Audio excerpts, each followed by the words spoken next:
Diriwayatkan oleh Imam Ahmad bin Hanbal dalam musnadnya bahwa ada seorang laki-laki yang bernama Nuaiman. Ini Nuaiman di kehidupan Rasulullah SAW ada orang yang seperti itu gitu. Orang yang sering minum minuman keras. Rasulullah SAW marah, murka. Rasulullah kalau yang berhubungan dengan Rasulullah tidak marah. Tapi kalau sudah berhubungan dengan agama, Rasulullah SAW adalah orang yang paling marah, orang yang paling istiqamah dalam kebenaran. Maka Rasulullah panggil Nuaiman, apa yang kau lakukan? Dia katakan, aku minum minuman keras ya Rasulullah. Rasulullah cambuk dia. Kemudian dia bertobat kepada Allah. Kemudian ketahuan lagi minum. Kemudian dicambuk lagi oleh Rasulullah SAW, sehingga sebagian sahabat memukul dia dengan pukulan yang banyak. Sehingga apa yang berlaku? Sebagian sahabat mengatakan, la'natullahi ala Nuaiman. Semoga Allah melaknat Nuaiman. Dia mempermainkan Rasulullah. Dia bilang sudah mau taubat tapi minum lagi. Dia bilang sudah mau taubat tapi minum lagi. Maka Rasulullah SAW mengatakan, la tal'anuh fa innahu yuhibbullah wa rasulah. Kata Rasulullah, jangan kamu laknat Nuaiman, karena dia itu cinta sama Allah, cinta sama Rasulnya. Dalam riwayat dia dicintai Allah dan dicintai oleh Rasulnya Muhammad sallallahu alaihi wasallam. Ibn Majah menceritakan bahwa Nuaiman ini pernah suatu waktu diajak oleh Sayyidina Abu Bakar pergi ke negeri Syam. Negeri Syam itu di mana? Seperti yang diceritakan tadi, antara daerah Suriah, Lebanon, Yordania, kemudian Palestina. Daerah seperti itu. Umumnya orang Quraisy pada masa itu mereka memiliki rihlah berdagang, membeli dagangan ke Syam, kemudian dijual lagi di kota Makkah. Ketika itu Rasulullah SAW didatangi Abu Bakar. Sayyidina Abu Bakar mengatakan kepada Rasulullah, ya Rasulullah, saya mau izin ya Rasulullah. Mau apa? Saya mau ajak dua sahabat kamu ini ikut berdagang ya Rasulullah. Siapa kata Rasulullah? Nuaiman. Kata Rasulullah SAW, Nuaiman kamu mau ajak? Mau ngapain? Biar seru-seruan aja ya Rasulullah. Kata Rasulullah, ya sudah, saya izinkan kamu bawa Nuaiman. Ketika itu Sayyidina Abu Bakar membawa Nuaiman sama satu sahabat namanya Suwaibid ibn Harmalah. Siapa namanya? Suwaibid ibn Harmalah. Ini sahabat Rasulullah SAW yang memiliki sifat yang berbeda-beda. Kalau Nuaiman ini aneh. Pernah Rasulullah SAW dibawain makanan banyak, dikasih Rasulullah, dikasih sahabat semua. Semuanya sudah makan, tiba-tiba si Nuaiman ini, sahabat Nabi Nuaiman mengatakan kepada Rasulullah, ya Rasulullah, ini yang penjualnya, tolong kau yang bayar ya Rasulullah. Makanan udah habis. Makanan udah habis. Rasulullah SAW bingung, saya yang bayar. Akhirnya Rasulullah katakan kepada sahabat, ayo keluarkan uang, kita patungan, kita bayar. Rasulullah aja dimainin, apalagi kita orang. Sallu ala Nabi Muhammad. Nuaiman diajak Sayyidina Abu Bakar. Kata Rasulullah SAW, benar kamu mau ajak Nuaiman? Iya ya Rasulullah. Diajaklah akhirnya. Diceritakan dalam riwayat Ibn Majah, diceritakan juga dalam Siyar A'lam An-Nubala, diceritakan juga dalam Musnadnya Imam Ahmad bin Hanbal, dalam riwayat Imam Ahmad bin Hanbal. Maka diceritakan Nuaiman diajak oleh Sayyidina Abu Bakar. Sesampainya di negeri Syam, semua dibagi tugas. Fulan bin Fulan kerjaannya ini, Fulan bin Fulan kerjaannya ini. Semua memiliki kerjaan. Nuaiman tanya, wahai Abu Bakar, kerjaannya saya apa wahai Abu Bakar? Kata Sayyidina Abu Bakar, kamu mau ngapain terserah kamu wahai Nuaiman. Yang penting kamu ikut saya kan. Kemudian satu di antara mereka namanya Suwaibid ibn Harmalah. Ditanya oleh Sayyidina Abu Bakar, wahai Suwaibid, kamu mau kerjaan apa? Kata Suwaibid, terserah kamu wahai Abu Bakar. Kata Sayyidina Abu Bakar, kamu menjaga makanan, karena saya tahu kamu ini adalah orang yang senantiasa menjaga amanah. Suwaibid ini kalau disuruh maju dia maju, disuruh mundur dia mundur, disuruh ke kanan dia ke kanan, disuruh ke kiri dia ke kiri. Orang yang ikut aja. Kalau Nuaiman beda, disuruh maju dia ke belakang, kasih sen kanan ke kiri belok. Nuaiman itu orang yang berbeda. Maka Suwaibid mendapatkan tugas, semua mendapatkan tugas kecuali Nuaiman. Sehingga ikhwani, apa yang berlaku, apa yang terjadi? Sayyidina Abu Bakar pergi sibuk dengan kesibukannya, sehingga datanglah waktu siang. Nuaiman sudah lapar. Nuaiman cari makanan. Dia nggak punya uang, diajak Sayyidina Abu Bakar tapi tidak diberikan uang. Sehingga dia cari-cari makanan. Dia tahu Suwaibid yang jaga makanan. Dikatakan, wahai Suwaibid, saya mau makan, berikan kepada saya satu roti saja. Yang terpenting apa? Saya makan sekarang, saya sudah lapar. Kata Suwaibid, ya Allah Nuaiman, kita tunggu Abu Bakar saja sehingga dia datang, karena ini amanat. Amanat dari Abu Bakar, saya tidak boleh berikan kepada siapapun kecuali atas izin Abu Bakar. Kata Nuaiman, kasih saya makanan, kalau tidak saya bikin masalah sama kamu. Merah wajahnya Suwaibid, karena dia tahu, jangankan saya, Rasulullah aja dimainin. Bingung, apa Apa yang harus saya lakukan? Akhirnya Nuaiman bilang, gampangannya aja, kata Nuaiman, kamu kasih saya makanan, atau kalau tidak saya bikin masalah sama kamu. Bingung Suhaib pikir panjang. Setelah itu dia katakan, ya sudah Nuaiman, saya tetap mau jaga amanah Abu Bakar, karena saya takut ini adalah perintahnya Allah, perintahnya Rasulullah SAW, dan perintah daripada Abu Bakar, sahabatnya Nabi. Kata Nuaiman, kalau memang begitu kamu maunya, ya sudah, berarti kamu ngajakin berantem sama saya. Nuaiman pergi ke pasar. Dia cari-cari tempat penjualan hamba sahaya. Dia lihat-lihat beberapa hamba sahaya. Ini berapa harganya? Ini katanya 10 qalanis. Ini berapa? Ini harganya, hitungan orang zaman dahulu, kita sih hitung seperti dirham, berapa ratus dirham gitu, 200 dirham. Yang ini berapa? 300 dirham. Yang ini berapa harga hamba sahaya? 300 dirham. Harganya antara 300, 200 sampai 100. Kemudian Nuaiman mengatakan kepada penjual hamba sahaya tersebut, saya punya juga hamba sahaya, tapi saya jual cuma 20 dirham saja, murah. Katanya, apa benar ada hamba saya harganya segitu? Iya, karena dia punya aib, ada kekurangan. Apa? Nanti kalau kalian tangkap, dia bakalan teriak, saya ini bukan hamba sahaya, tapi orang merdeka. Akhirnya semua orang berkumpul mau beli. Ini Nuaiman sama Nuaiman diajak ke Suhaib bin Harmalah tadi. Kata Nuaiman, itu ada orang yang berdiri sedang menjaga makanan, itu hamba sahaya saya, tangkap saja. Oh baik. Diberikan uang 20 dirham, dimasukkan oleh Nuaiman ke kantongnya, kemudian Suhaib ditangkap. Ketika ditangkap, Suhaib teriak, saya bukan hamba saya orang merdeka.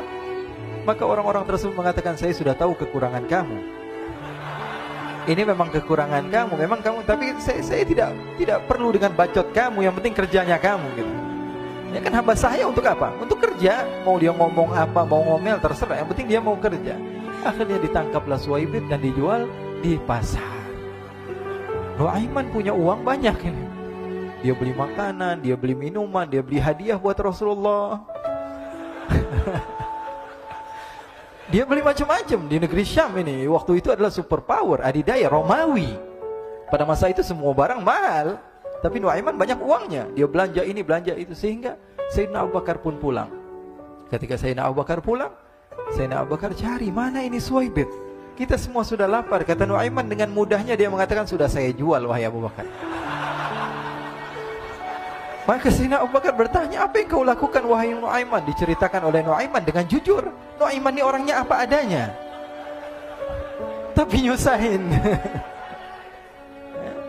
Saya jual. Akhirnya dibawa oleh Nuaiman, Sayyidina Abu Bakar pergi ke mana?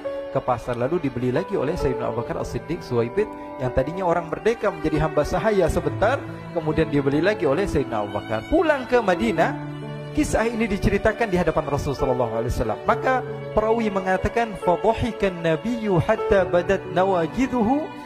Ketika diceritakan kisah Nuaiman tersebut dengan Suhaib, Rasulullah tertawa sejadi-jadinya, sehingga gigi geraham Rasulullah SAW nampak di wajah mata para sahabat.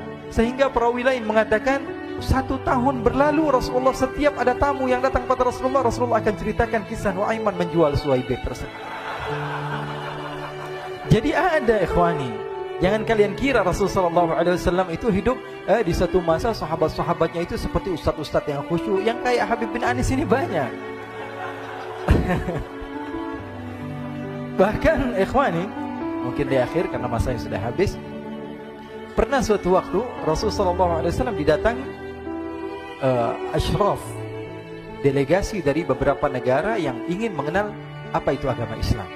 Sehingga mereka datang ke rumah Rasulullah SAW membawa unta, kendaraan yang ketika itu kendaraan yang paling mahal mereka miliki. Itu untanya yang paling mewah. Diikat di depan rumah Rasulullah SAW. Tamunya pun masuk, duduk bersama Rasulullah SAW. Di depan rumah Rasulullah SAW ada beberapa sahabat. Ada Sayyiduna Hamzah. Kalian tahu Sayyidina Hamzah adalah orang yang pemberani. Ada Sayyiduna Umar. Kalian tahu Sayyidina Umar adalah orang yang pemberani. Ada Sayyiduna Ali bin Abi Thalib. Ada Sayyiduna Sa'ad bin Abi Waqqas. 4 sahabat ini lagi nongkrong gitu depan rumahnya Rasulullah SAW, berjaga sebelum Allah Subhanahu wa taala turunkan ayat wallahu ya'simuka minan nas. Ketika mereka sedang asyik duduk, tiba-tiba Nuaiman datang. Ini Nuaiman kalau datang pasti bikin sesuatu yang aneh.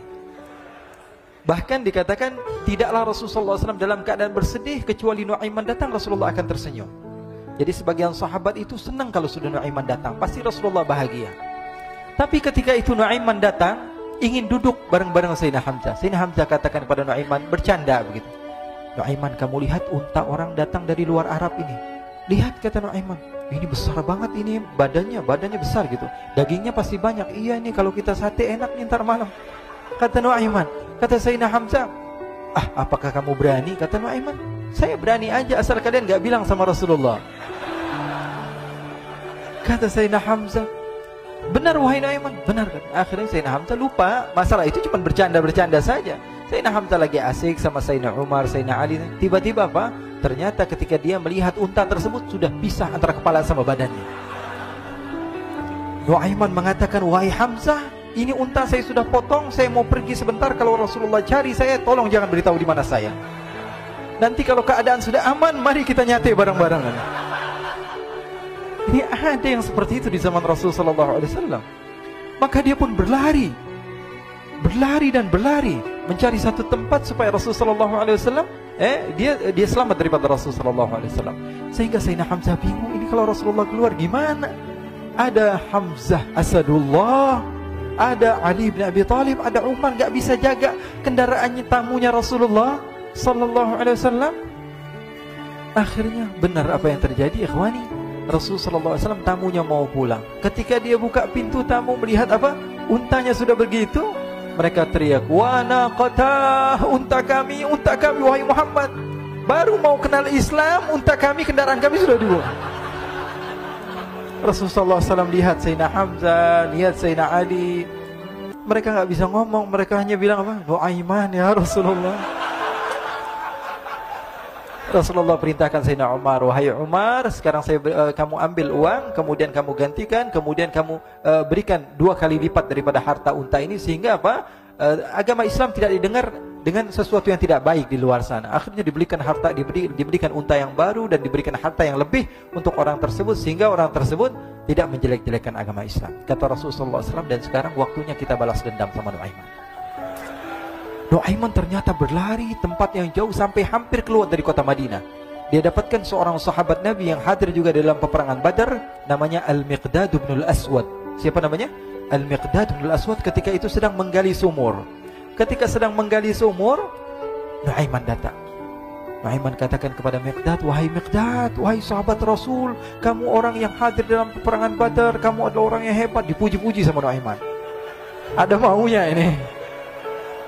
Akhirnya dia bilang, wahai Miqdad, tolong saya. Kenapa wahai Nuaiman, kamu ini kekasihnya Rasulullah, orang yang disayang sama Rasulullah. Kenapa? Saya ini sedang dikejar-kejar orang jahat. Tolong selamatkan saya. Saya pengen masuk ke dalam sumur, boleh atau tidak? Kata Miqdad, siapa yang mengejar kamu? Pokoknya saya dikejar sama orang-orang. Kamu mau atau tidak selamatkan saya? Ya sudah, selagi kamu itu adalah sahabat Nabi, silahkan kamu masuk. Masuk akhirnya Nuaiman ke dalam sumur tersebut. Lalu Nuaiman mengatakan, wahai Miqdad, dia keluar lagi. Nanti kalau ada yang cari saya, tolong jangan beritahu saya di dalam sumur ya. Kata Miqdad, baiklah. Kata Nuaiman, siapapun yang bertanya tentang saya, kamu tidak akan kasih tahu? Iya kan? Walaupun Rasulullah yang tanya saya? Katanya, nggak mungkin Rasulullah datang ke tempat sejauh ini. Iya, walaupun Rasulullah. Akhirnya masuk Nuaiman. Setelah beberapa menit Rasulullah dan rombongan benar datang. Miqdad bingung ini. Ini kenapa Rasulullah datang ke RW kami ini? Ada apa yang Rasulullah sampai sejauh ini? Ditanya, ya Rasulullah, ada apa ya Rasulullah? Kata Rasulullah, saya cari Nuaiman. Di mana Nuaiman? Innalillah, kata Miqdad. Nggak dijawab ini Rasulullah. Kalau dijawab saya ingkar janji. Akhirnya apa dia katakan? Wahai Rasulullah, mata saya tidak memandang kepada Nuaiman, tapi tangannya nunjuk ke dalam sumur. Sahabat. Apa dia bilang? Mata saya tidak melihat kepada Nuaiman, tapi tangannya nunjuk ke sumur. Akhirnya dibuka sama Rasulullah, Nuaiman muncul. Kata Rasulullah, Nuaiman, kamu bikin malu saya, wahai Nuaiman. Ya Rasulullah, yang bersalah bukan saya, tapi orang yang mencari saya bersama kamu ya Rasulullah. Akhirnya Rasulullah nengok siapa, ternyata Nuaiman sudah lari kabur. Sallu ala Nabi Muhammad. Kisah-kisah seperti ini sebenarnya banyak sekali ya. Ini menunjukkan kepada kita bahwa kehidupan Rasulullah itu begitu indah. Rasulullah SAW, kalau kamu mau menjadi orang yang baik, contoh Rasulullah. Mau menjadi bapak yang baik, contoh Rasulullah. Mau menjadi pemimpin peperangan yang baik, Rasulullah. Mau menjadi murid yang terbaik, contoh Rasulullah. Bagaimana akhlak Rasulullah. Mau menjadi suami yang baik, contoh Rasulullah. Dalam segala hal, apapun itu, Rasulullah SAW adalah makhluk yang paling terbaik.